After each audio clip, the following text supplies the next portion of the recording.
Buenos días, hermano. Se acabaron las vacaciones. Ya tenemos una semanita con clases y como es costumbre, se inicia con una junta para que nos expongan los maestros qué es lo que se va a tratar el ciclo escolar o cómo se va a trabajar con nuestros hijos. Fue en esa junta en donde pude observar a padres llegar con sus cajotas llenas de útiles que se les habían solicitado. Y eso me hizo meditar en el esfuerzo previo a ese momento. ¿Por qué?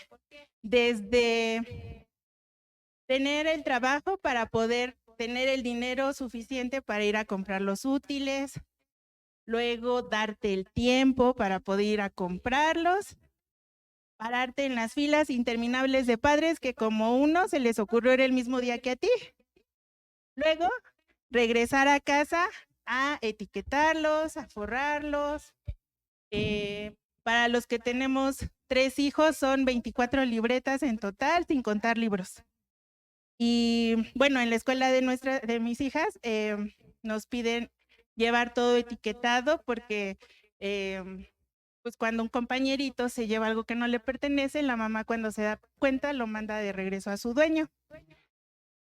Y el punto, bueno, no, todo esto no es una queja, ¿no? Al contrario, gloria a Dios, porque nos provee lo necesario que van a requerir nuestros hijos durante todo el ciclo escolar.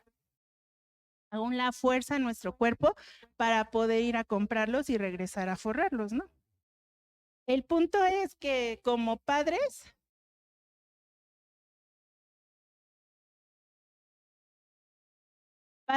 humanos,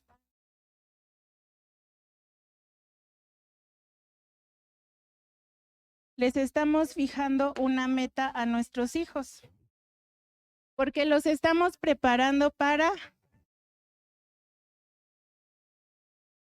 un futuro y sabemos que todos los esfuerzos que se hagan, sabemos que todos los esfuerzos previos que estamos haciendo en este momento los van a estar capacitando.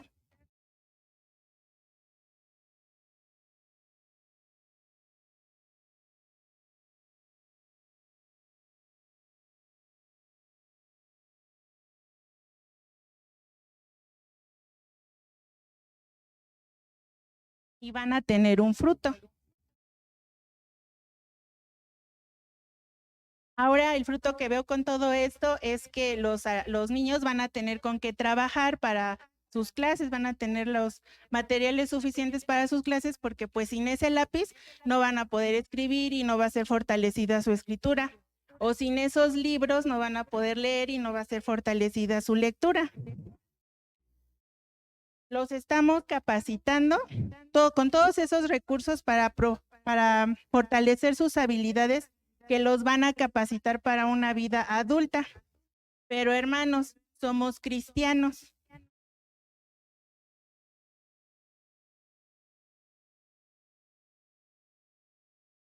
Y si somos cristianos, tenemos una meta más importante. Vamos a Romanos 8:29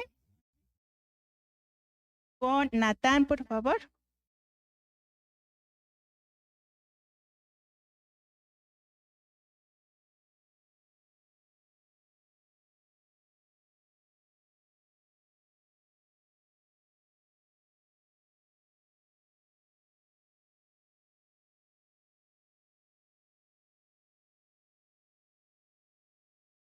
Romanos 8:29.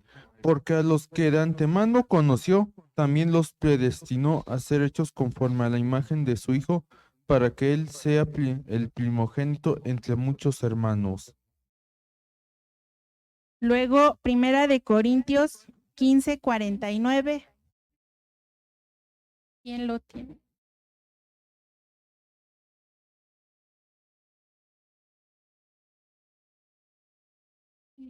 Y tal como hemos traído la imagen del terrenal, traeremos también la imagen del celestial. Y Primera de Juan 3:2.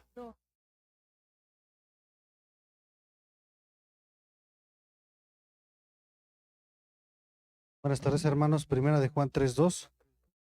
Amados, ahora somos hijos de Dios y aún no se ha manifestado lo que habremos de ser. Pero sabemos que cuando Cristo se manifieste, seremos semejantes a Él, porque lo veremos como Él es. Estos versículos nos están hablando que nuestra meta es llegar a ser la imagen de Cristo.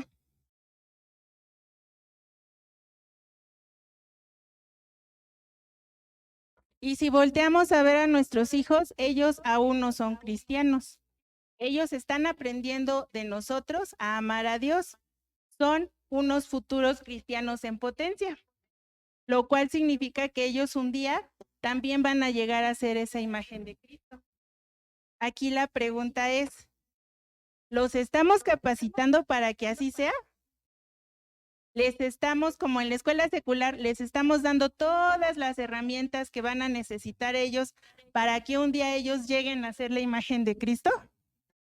Porque en la escuela secular lo que se espera es que nuestros hijos desarrollen todas sus habilidades que un día los va a hacer independientes a sus padres. Pero nosotros lo que esperamos es que sí, que ellos crezcan, pero crezcan dependientes a Dios. Volviendo al Salmo 127, que leímos hace un momento.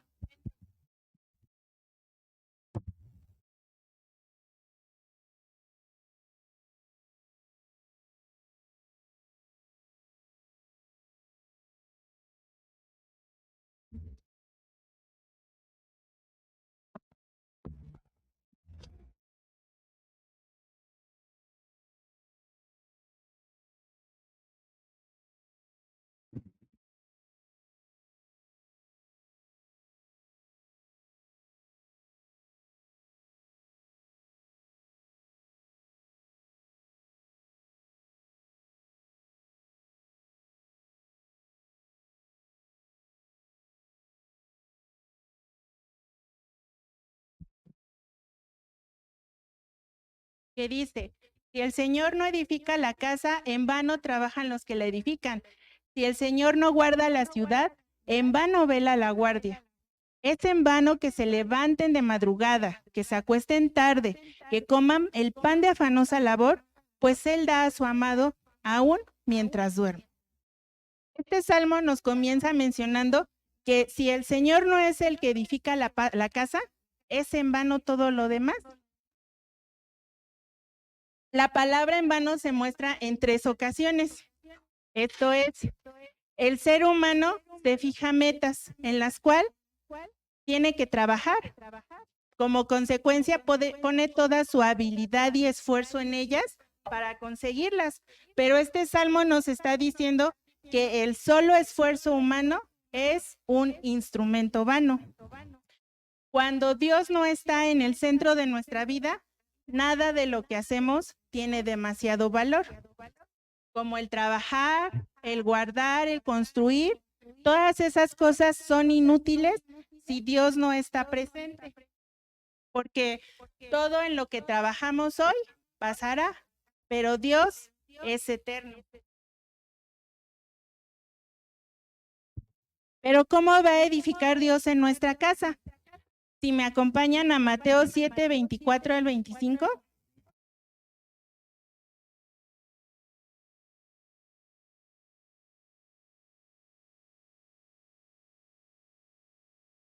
Que dice, por tanto, cualquiera que oye estas palabras mías y las pone en práctica, será semejante a un hombre sabio que edificó su casa sobre la roca. Y cayó la lluvia, vinieron los torrentes, soplaron los vientos y azotaron aquella casa, pero no se cayó porque había sido fundada sobre la roca. Entonces, aquí estamos viendo cómo es que Dios va a edificar en nuestra casa. Cuando ponemos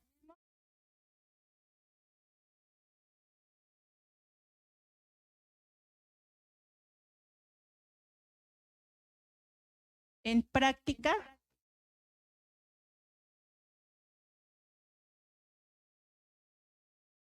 su palabra, es Dios edificando en la casa. En cambio, continuamos en el versículo 26.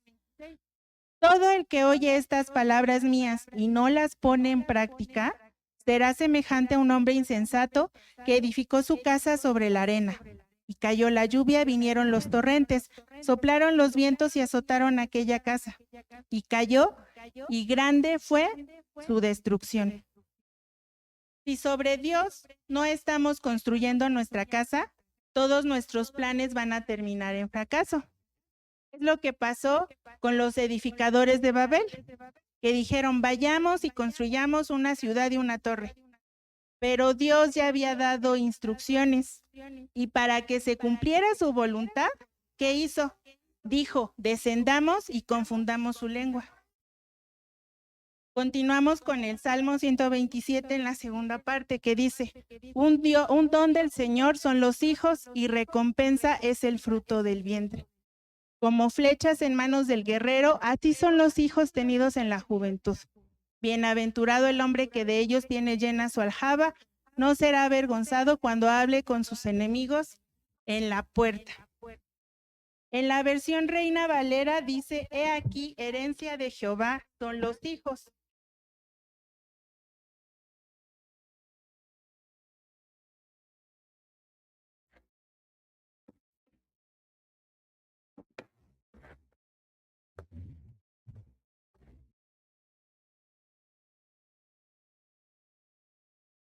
En la versión Dios habla hoy, dice, los hijos que nos nacen son ricas bendiciones del Señor.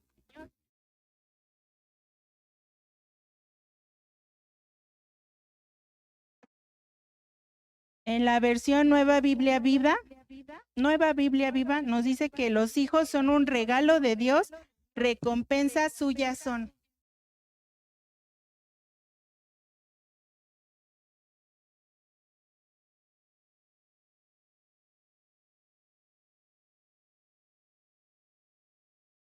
En la versión Nueva Versión Internacional dice, los hijos son una herencia del Señor, el fruto del vientre es una recompensa. Y en la palabra de Dios para todos nos dice, los hijos son la herencia que nos da el Señor, los frutos del vientre son la recompensa que viene de Dios. Me gustan las versiones en las que dice que los hijos son una herencia del Señor, porque normalmente son los hijos los que reciben la herencia, pero en este caso nos está diciendo que los hijos son la herencia de los padres. Y si lo vemos de esta forma, Dios no nos ha dado a nuestros hijos como lo ve el mundo, una carga, sino que son una bendición, un regalo, una recompensa. Pero ¿qué creen? Una herencia son bienes con los que adquirimos derechos, pero también obligaciones.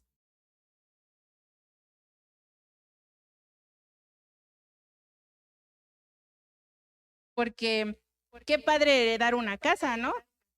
Pero el heredero tiene la obligación ahora de pagarle anualmente su predial, pagarle su agua, bimestralmente pagarle la luz, el gas, darle mantenimiento por eso de la humedad, porque si no una casa se destartala, ¿no?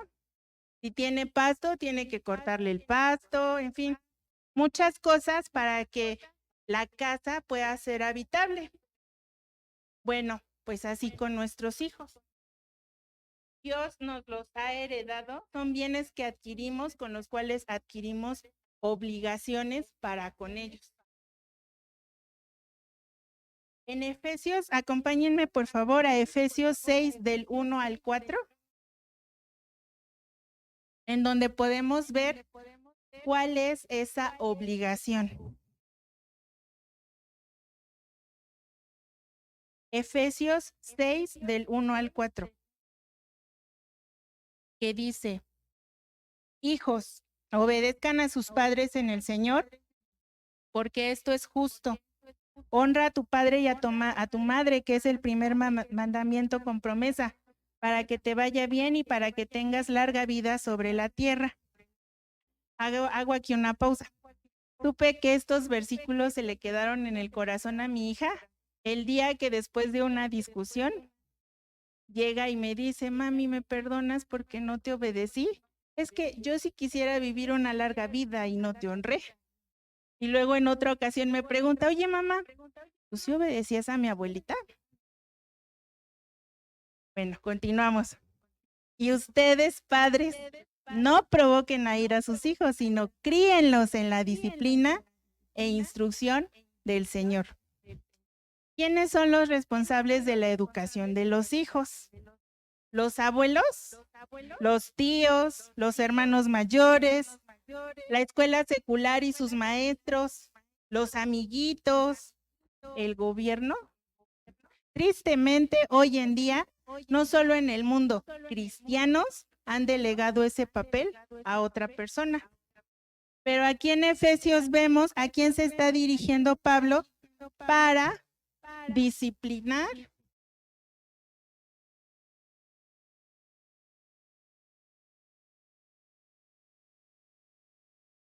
e instruir a los hijos en el Señor.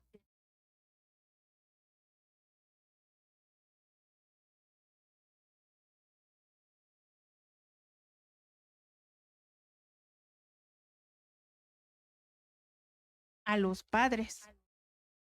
Con esto podemos reconocer que es en el hogar en donde se empieza la educación del niño. Sus primeros y más influyentes maestros van a ser sus padres.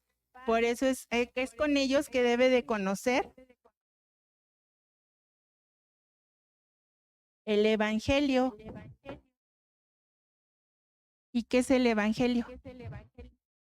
Vamos a leer Lucas 24, 45 al 47 con Eliseo.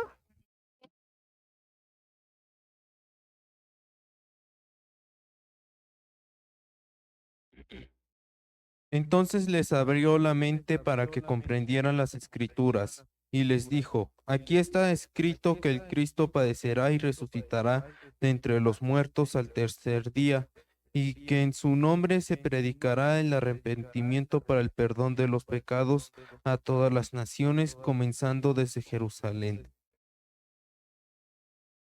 Luego, vamos a Primera de Corintios 15, del 1 al 5, con Abisaí.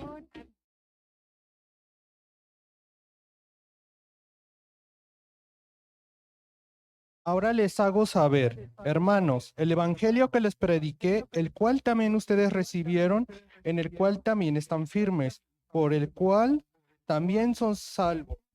Si retienen la palabra que les prediqué, a no ser que hayan creído en vano, porque yo les entregué en primer lugar lo mismo que recibí, que Cristo murió por nuestros pecados conforme a las Escrituras, que fue sepultado y que resucitó al tercer día, conforme a las Escrituras, que se apareció a Cefas y después a los 12. Bueno, son las buenas noticias de que Cristo murió por nuestros pecados, de que mi pecado fue perdonado a través del sacrificio de Jesucristo en la cruz y que no solamente se quedó ahí, sino que Jesucristo resucitó y ahora puedo tener esa relación directa con el Padre en su nombre. Pero ¿en qué más debe de ser instruido mi hijo? Porque ellos no solamente se deben de quedar aquí, ellos deben de crecer en su amor a Dios.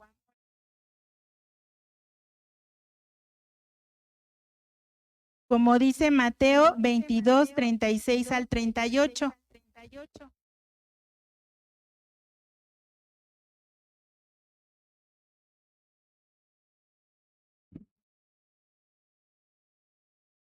Mateo 22, 36 al 38. Maestro, ¿cuál es el gran mandamiento de la ley? Y él le contestó, amarás al Señor tu Dios con todo tu corazón y con toda tu alma y con toda tu mente. Este es el grande y primer mandamiento. Luego vamos a Marcos 12, 29 al 30.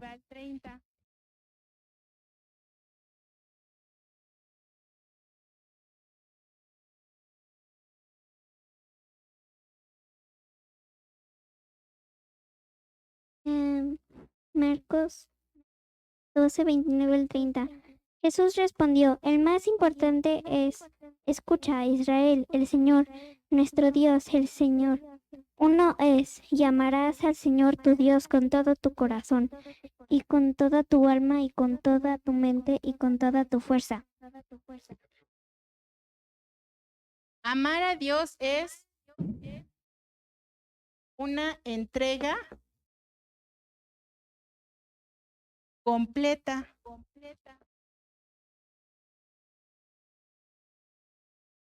En donde mis pensamientos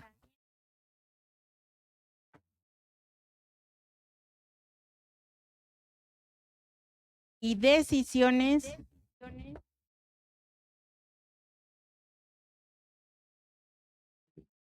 en donde mi energía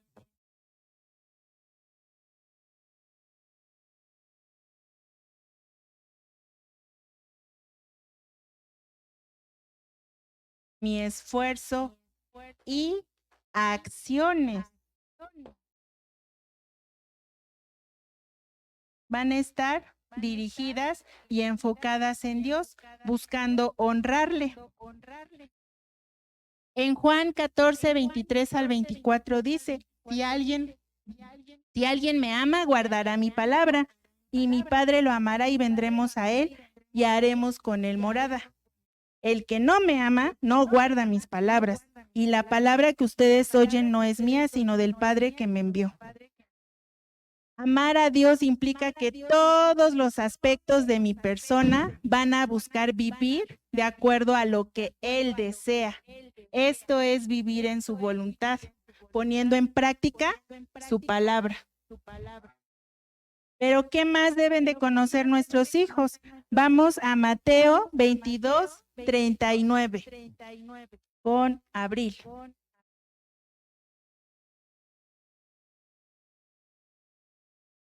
Y luego Marcos 12, 31 con Axel.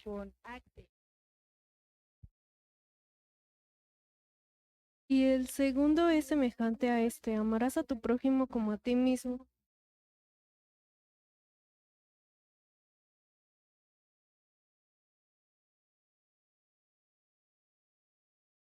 El segundo es este, amarás a tu prójimo como a ti mismo. No hay otro mandamiento mayor que estos.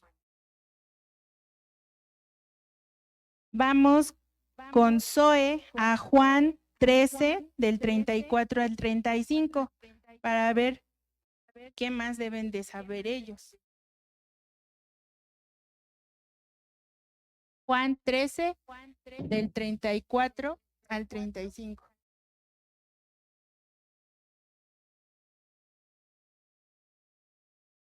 Un mandamiento nuevo les doy, que se amen los unos a los otros, que como yo los he amado, así también se amen los unos a los otros.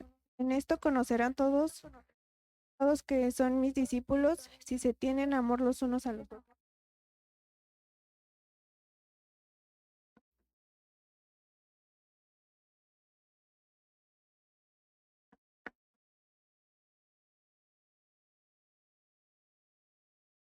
¿Cómo van a aprender ellos a amar a los hermanos si a veces entre nosotros no nos relacionamos, nos evitamos o no nos perdonamos? Vamos con Edwin a Mateo 5:44.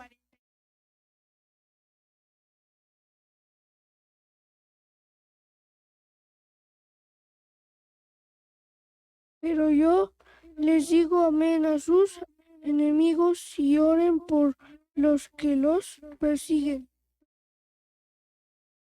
Luego Lucas 6 del 27 al 28.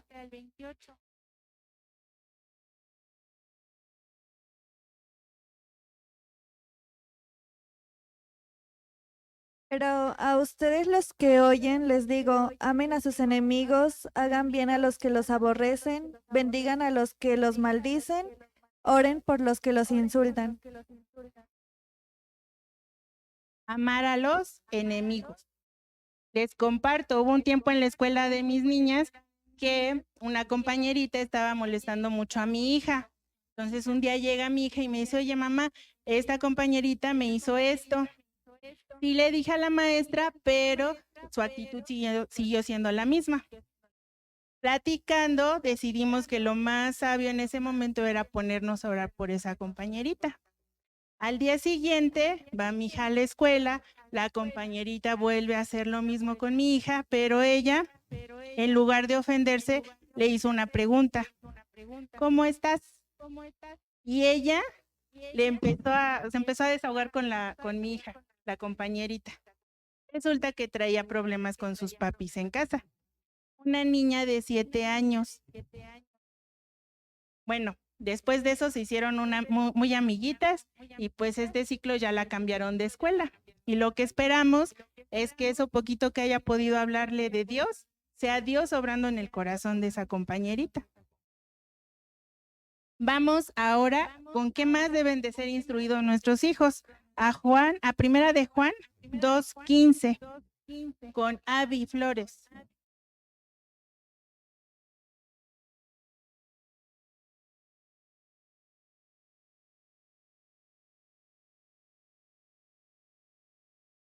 No amé al mundo, no amé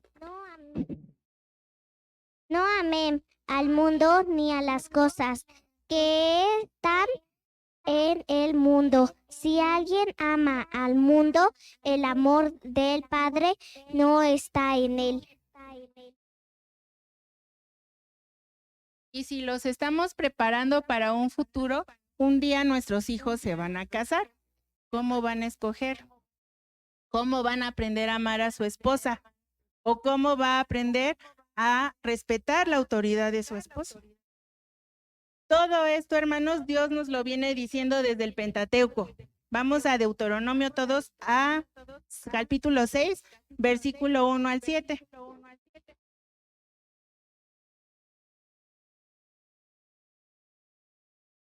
Que dice: estos pues son los mandamientos, los estatutos y los decretos que el Señor su Dios me ha mandado que les enseñe, para que los cumplan en la tierra que van a poseer, para que temas al Señor tu Dios, guardando todos sus estatutos y sus mandamientos que yo te ordeno, tú y tus hijos y tus nietos, todos los días de tu vida, para que tus días sean prolongados. Lo que le están enseñando a sus hijos, también se lo están enseñando a los hijos de sus hijos, aunque todavía no nazcan.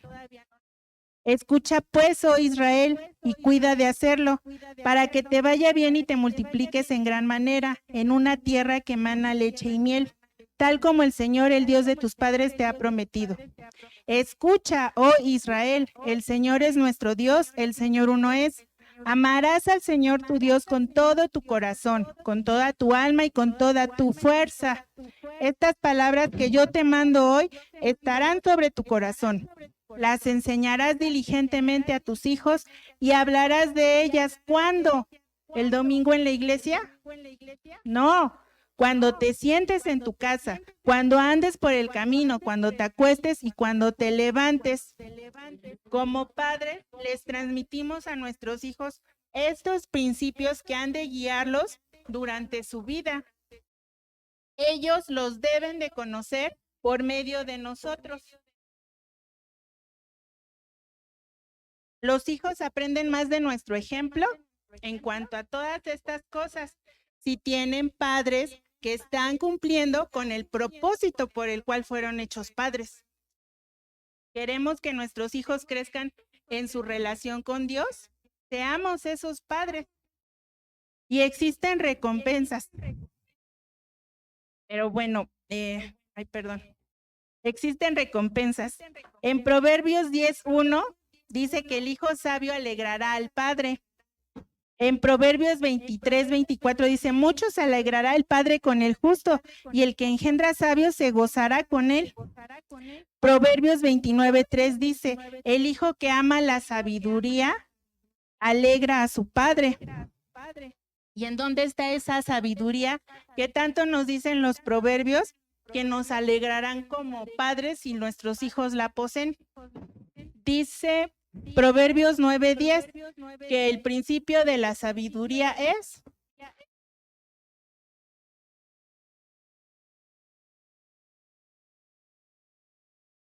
El temor a Dios. A veces tomamos Coca-Cola no solamente hasta que ya tenemos diabetes, sino a veces hasta que hay daño renal o peor, seguimos así. Así con nuestros hijos, no dejemos que ellos ya estén sufriendo las consecuencias por no haber nosotros como padres cumplido con nuestro papel.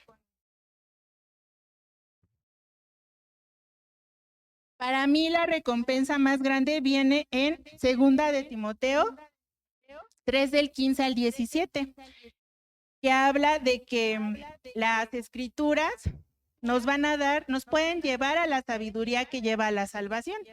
Para esto me gustaría pedirles a los niños que les doy clase que pasen al frente para que nos lo digan de memoria.